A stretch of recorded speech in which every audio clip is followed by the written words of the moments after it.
All right, Coach, whenever you guys are ready in there, we can get started. Okay. Hope everybody's doing well. Starting with our win over Marshall, really proud of the team and our staff. Coming off of emotional, tough loss the week prior, I thought our team and staff showed great resolve and fought with each other, for each other. Reloaded our spirit and went to work and beat a very good football team. I thought it was a really good game. It was a team win, and that was the biggest thing we wanted to see was offense, defense, special teams, and the energy of our sideline working together. And obviously there were certain times that one side was doing better than the other, and the other side would pick that side up. But good teams find a way to win, and it was great to see complimentary football throughout the game. Momentum swung both ways multiple times. We were down multiple times in the game, and the guys just kept playing. And was proud of them for that. When you lose a game like we did the week before, you could say it was fragile. After that game, guys were really upset, and just proud of Peyton Wilson for bringing the team together in the locker room. He's a great leader and saying some really good things. And then the guys responding. I was impressed with Marshall. I think their coach has done a great job. Undefeated team, obviously coming in, team that had already beaten Virginia Tech. But they're a sound football team. They have good players. So it took, a great effort on our part. I thought you got to see a lot of complimentary 11-man football, some great individual play as well, ending with an onside kick recovery from Chris Tootle, which I thought was a great play by Chris. Offensively, we were very explosive in the game. I think that was a huge factor, 11 explosive plays. Individually, Trent Penix obviously had a great game. KC, Michael Allen had an explosive run. Delbert had an explosive run. Terrell Timmons had an explosive reception. So a bunch of good plays there to spark us at needed times. We were 4-4 in the red zone.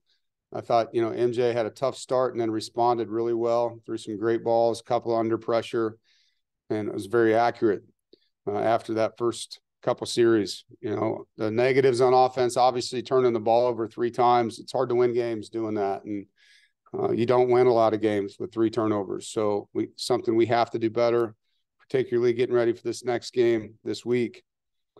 2 holding penalties that we could prevent with technique. On defense, played a lot of snaps, 94 snaps, 18 possessions. We had 3 takeaways. Had 7 3-and-outs. I thought our sudden change response, which is what we call when we go out there on a short field after turnovers, or they had 1 good kick return. We had 2 poor kickoffs that led to some poor field position for our defense. Thought they responded really well in those tough situations. Had 6 sacks. Took out their tailback run game, which was a big part of what they were doing well. Their quarterback, I thought, played well. We gave up too many explosive plays in the pass game in that game. And so something we need to work on, just playing tighter coverage. But negatives on defense, like I said, the explosive plays and 97 plays, there's going to be some things that happen. But we missed a few more tackles than we'd like to see. On special teams, I think our return game has been exceptional all year. Jalen Coit had 3 returns over 10 yards. Keon Lassane did a great job on that first kickoff return to get us field position across the 50, and it was well blocked, and a tremendous effort by Julian Gray to lead him around the edge of that thing. Our kicker, Braden, has done a nice job. He was 2 for 2, and then Caden Noonkester, had his first career shank, hopefully his last, but was really impressed with how he responded, and then at the end of the game, we needed a big punt. He gave us one down on the 1-yard line. And already mentioned Chris Tootle's onside kick recovery. With that, looking forward to the first of 3 in-state games for us in conference, and opportunity to go play a very good Duke football team. Mike Elko, I've known a long time, have a great amount of respect for, and he's done a great job. They have a really good football team. They're a stout defensive front. They're very well coached on defense. They know their system, and the ins and outs of it. They do a lot of exotic things on third down, good blitzes, good bluffs off their blitzes. The kids understand what they're doing, and they're well coached. And they're one of the better teams in the country at getting the ball back. Last year they led the nation in forced fumbles. And so we have to do a great job of taking care of the football and protecting it, and protecting the runners with blocking, and the quarterback with protection. And it's going to be a great challenge. Their front does a really good job. Their line stunts with their 4-man rush packages and different things that they do. Offensively, they've been balanced. Not sure which quarterback's playing for them, and have tremendous amount of respect for Riley. Man, what a difference he's made in their program. Their tailback, Jordan Waters, thick, strong, has good balance, vision. The receivers, slot Calhoun, and the outside receiver, Jordan Moore, number 8, are both really good players. And our offensive line's played well. I know they were missing their left tackle. Sounds like he's going to be back, and he's a potential first-round draft pick. So it's a really good football team, and excited to play. He's done a great job there, and I haven't been to Duke in a long time, so look forward to playing them in their stadium. I know our guys are excited, and they're coming off a bye week, so we expect them to probably be pretty rested compared to us. But I know the team coming out of the locker room was excited, not just to have the win, but to have an opportunity to go play such a good team this week. Questions? Corey? Dave, we've seen KC in pretty quick time become a guy that's a potential number 1 wide receiver for this team. What have you seen from him in terms of his growth? And you talked about, obviously, Caden Noonkester having the shank earlier this week, but he also, dropped a ball early on in the game and bounced back with 2 touchdowns in that one as well. Yeah. He's just getting better each week. He's very comfortable in the offense. I think just fundamentals, improved as the season went on. You saw, a couple of his drops were him looking to run before he completed the catch. And those are things that happen if you don't finish the process of catching the football. And the thing you love about KC is that he's a fast learner. When he does make a mistake, he makes it full speed. He learns from his error. He's very competitive. He's one of these guys that doesn't want to repeat mistakes. And those are the kind of guys you like to coach. Obviously, he's a talented runner with the ball as well. And I liked, the game plan to be able to get him the ball in more ways than one. Sometimes you can put things on the board. Hey, we're going to throw it to him here, throw it to him there. And it doesn't always work out that way based on how they cover a guy or double team a guy, or maybe just the pass rush doesn't allow the quarterback that opportunity. And that's happened. It's happened to several players in our offense, this year. And so I thought Coach and I and the staff did a great job trying to find ways to get the ball to him, to Julian, and we have to continue to do that with Keon as well. So, this offense is evolving, and as it does, so do the players. And as you mentioned, you're seeing KC be a guy that's hard to handle. You answered my follow-up for me, so thank you. Appreciate it. Rob? Yes, Dave, you spoke to how Peyton had addressed the team. He also, of course, came back to the podium after the game and addressed the fans. What were your thoughts on that, and were you surprised that he did that? Well, I think you got a chance to hear the pulse of our team. He's the leader of this football team. He's the best player on this football team. And Peyton doesn't say things that aren't from his heart. And so I think, as a fan base or a group of people that got to hear someone, these are brothers in the locker room, and his words reflect how we feel, and I think for everybody out there to just take a moment and really absorb the information he gave them, and, try to be supportive of people that are doing the best they can in tough situations. And, I think Peyton spoke for all of us. Brian Pirtle? Hey, Coach, you mentioned obviously Riley Leonard's not going to play this coming week, but not knowing who the quarterback's going to be, how do y'all prepare for that? Did you say he's not going to play? Is that what wasn't that you said in your opening statement he's not expected, or? No, I said I don't know if he's going to play. Okay, well, then following up on that, then not knowing who's going to be behind center, how do y'all prepare for that as a defense? Right. Well, we have to prepare for him, first of all, until we find out he's not playing. We've heard a lot of different things, we've heard it's in a high ankle, surgery wasn't needed, he's feeling better, and then we've heard that he's not doing as good, and, it's just coach speak. So we'll probably won't find out until game day. So you have to prepare like he's going to play.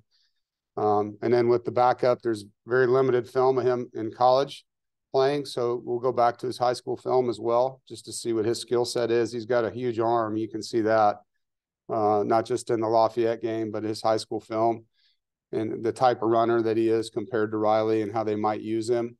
So, you just have to prepare for, it's kind of like an opening game a little bit where you're not sure who's going to play at quarterback sometimes and some of your opponents that you have. But I know Riley's a tremendous competitor. I mean, you read about the kid, you see him play, he's probably going to do everything he can to be out there. Noah? So a lot of people kind of talk about at the beginning of the season, there's a big jump for a team between game 1 and game 2. Do you think that's the same kind of with MJ kind of starting, going from game 1 to game 2? And where do you kind of want to see him, grow the most this week other than, limiting the turnovers? Yeah, well, that's a great question. I said this in my post game. It's been a long time since he played, when he had his injury last year. He did not get a practice for a long time, and was out during the bowl prep and practiced some.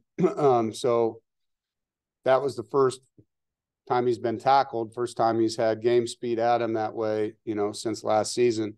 So I do expect him to grow and improve each week. Obviously, the challenge changes each week as well, but the game does slow down the more you play it, and I think that's a real thing. His confidence is exceptional.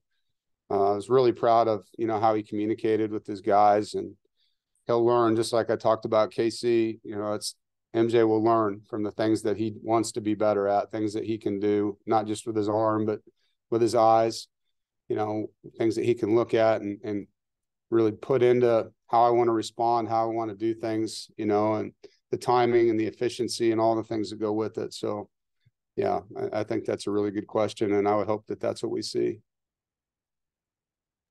James?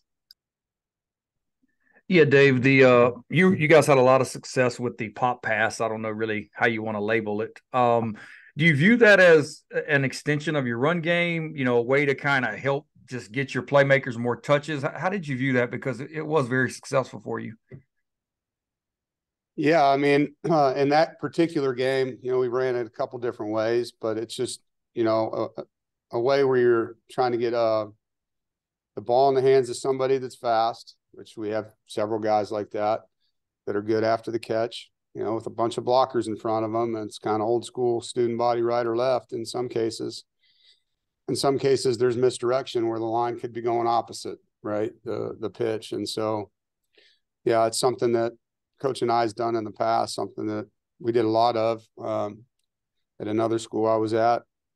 And just coming out of, the games we had played, we're just trying to find more ways to have explosive plays, and sometimes you can, like I said earlier, you can draw things up, but they don't always have the ability to get the ball there when it's a handoff or a pitch, however you do it, because you can do that play either way. You're forcing the issue. You're getting the ball in the hands of a guy that can make plays. Thanks. Ethan? Coach, Marshall came into Saturday averaging 4 sacks per game, and you guys held him to 2. Just how would you assess the offensive line plays? Yeah, it was better. I mean, having Dylan McMahon in there makes a huge difference. His experience, his talent at center.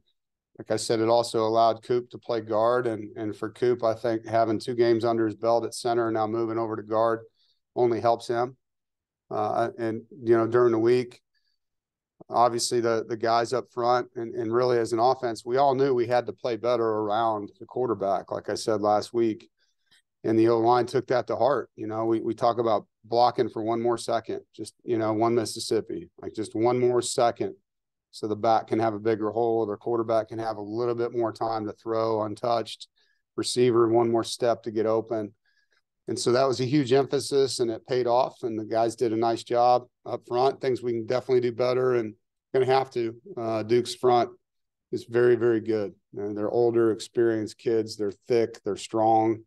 So we're going to have to do everything we can this week to protect and to create the run game we want to have to be balanced. Thanks. Rob?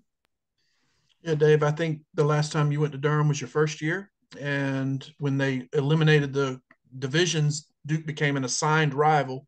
So it looked as though this was going to be an annual matchup. Now, obviously, with the addition to the ACC, the three schools, it's unclear. Would you like to see this continue to be an annual rivalry since it's a local matchup?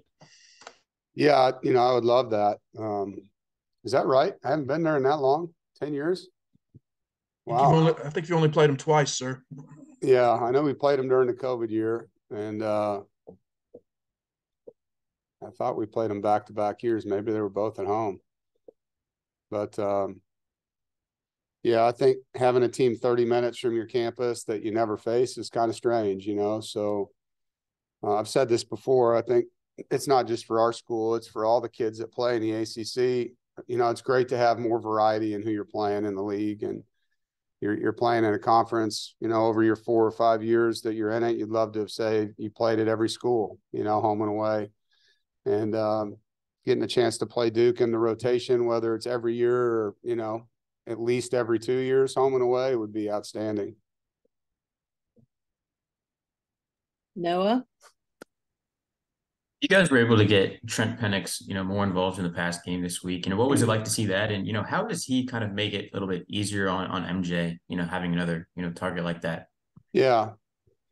Well, they were both well-designed plays. Coach and I called them at the right time, and Trent did an excellent job, especially on the first one of slipping a defender, and they were protected well so that he could get the ball to him. But, the design of these plays matters. The timing of when you call them, because, they're better against some looks than other looks, and then the execution, and all those were perfect in every case. So, and to answer your question, yeah, it helps when you can distribute the football to more than one guy. Like, you want to spread it around, it makes you harder to defend if everybody's leaning to one player all the time and double teaming a guy or over under on a guy. That means other people have a chance, and so I know that's something Robert's really trying hard in his game planning to do, is try to get the ball to Julian, to Keon, to Trent, the guys that have shown over the years that they deserve that, and they've worked hard. And so that's the continuation of this thing. And it's been a lot of things happen. You look at the 6 games between the quarterback change and the injuries we've had, the running back position changes, the center.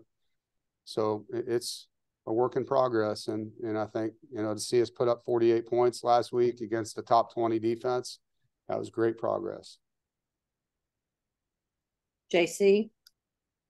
You've had some thrilling games over the years where the final 40 seconds means so much.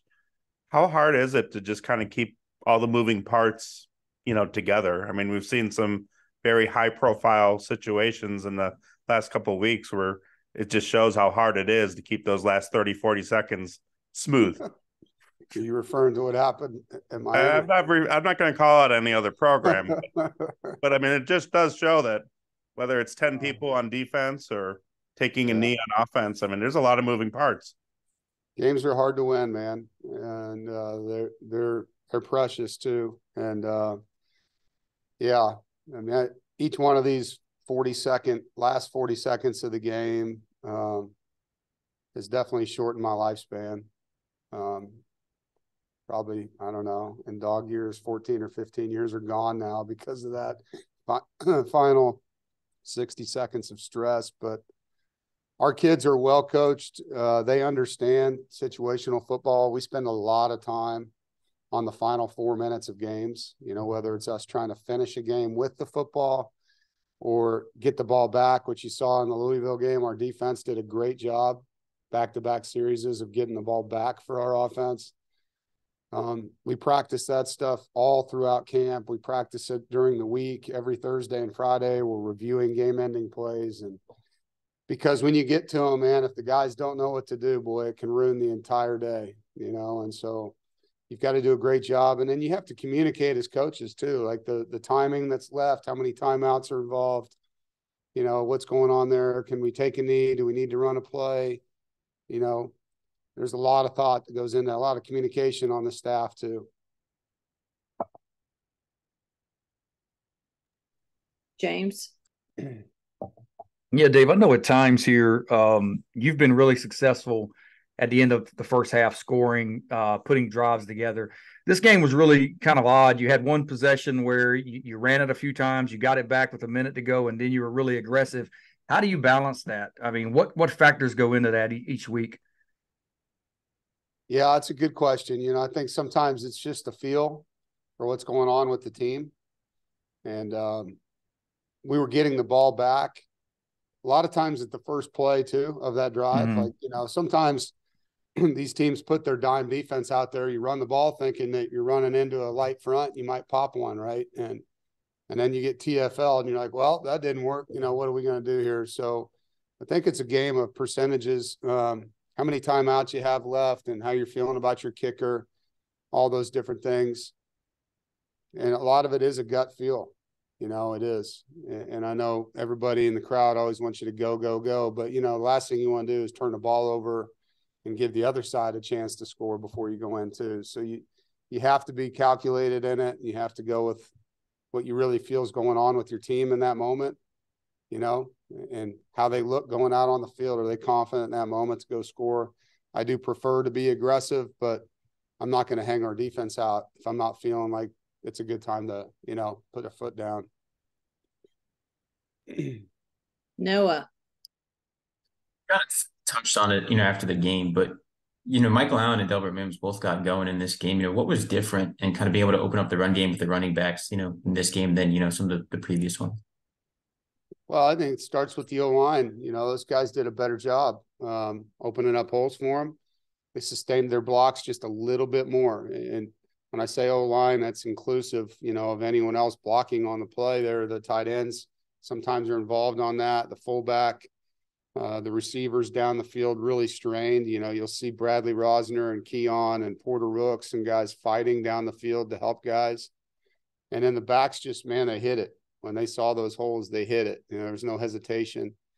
So it's 11-man football when you bust a big run. It's usually not just one thing. And it was great to see. It's really good to see in the run game because that opens up so many other things when you're not one-dimensional. Kate? Coach, you guys have won each of your games away from Carter Finley this year. Obviously, this is a road game, but a little different where it's not too far from home. Is there any added, ease knowing that your routine doesn't have to shake up too much with the game just 30 minutes away? Well, it's nice to stay in our team hotel. There's a routine there. There's a comfort in that. But we have played well on the road, and I would expect our team, regardless of whether we're home and away, to go perform at a high level. I think that's the one thing this team, they're a fun group of guys, man. They really are. And I know they're excited about playing at Duke. Nobody in the locker room has had that opportunity yet. It's a team that's gotten a lot of deserved notoriety this year with their win over Clemson and the way they played Notre Dame down to the final. And that was a crazy ending. 4th and 16, they had them, and the quarterback runs for 16 and an inch, to get it, and then they win. So they had that game in their grasps. It's a good football team, and look forward to playing them, in their stadium. I know the environment will be good, and their fans and students have gotten behind them. And so we look forward to that as well. James? Yeah, Dave, I did want to ask you about your D-line. I know you've talked a lot about what you're getting from Davin Van and CJ and Savion, but it really feels like that second group, there's not much drop-off. Just discuss your depth up there. Well, I think, first thing, Red Hibbler has really been a factor for us, as a pass rusher when he comes in the game, and he's getting to the quarterback. He's forcing fumbles. He's creating havoc. Brandon Cleveland, I thought, played really well when he was in there, him and CJ, that rotation. And then Noah Potter's just a strainer, man. He plays so hard, when he comes in the game. And Trevally Price plays so hard, So there's a 7-man rotation for those 3 spots, and the guys are keeping each other fresh. And the disruption continues to be effective. And the different guys that coaches bringing on blitzes have also, come the right way. We talk about blitzing in a certain way. It needs to be violent. It needs to be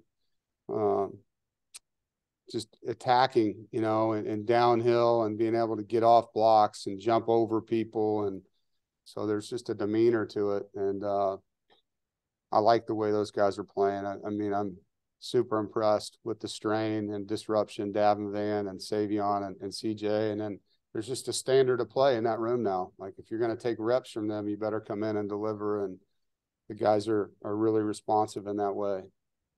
It feels like with that front, you've got a little more versatility where you don't maybe have to blitz as much because you can get that pressure maybe more than in the past. You know, I don't know. A few years ago when we had Daniel Joseph and Levi Jones, we didn't blitz a lot that year, and those guys were very productive as pass rushers. I think definitely more after that group left, we've, you know, haven't had the same ability maybe in a 3-man rush that we have now. There was multiple times in the game Saturday where there was one play in particular, Savion and Davin were both double teamed. They chipped with the tight end on one side and they slid the other side, and both of them split the double teams and met in the backfield on the QB. I mean, that's just awesome strain by two guys, you know. And so I think our defense is one, James, that we can't be one-dimensional, you know, like what we do, it has to be mixing it up. You know, we're stunting, we're blitzing, we're showing, we're dropping 8, we're bringing guys, and it's just a constant make you think after the snap, if we can, not before, on what's coming and where it's coming from.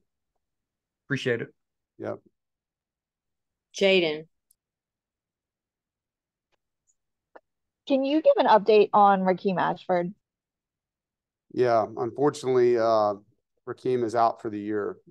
Knee injury, got, you know, flew into the side of his leg, and can't go into the specifics of it, but it's going to require surgery. And felt so bad for him. Been through a ton this year, obviously, with the hit at UConn and now this. So football's a great sport, and it's also a tough sport when it comes to injury. It is. And so that one hurts. You know, it's the second safety that we have now with Shaquem Harris, the other one being out for the season. That depth chart has really shrunk. What started as a really good 3 deep has been reduced. And so more on the other guys.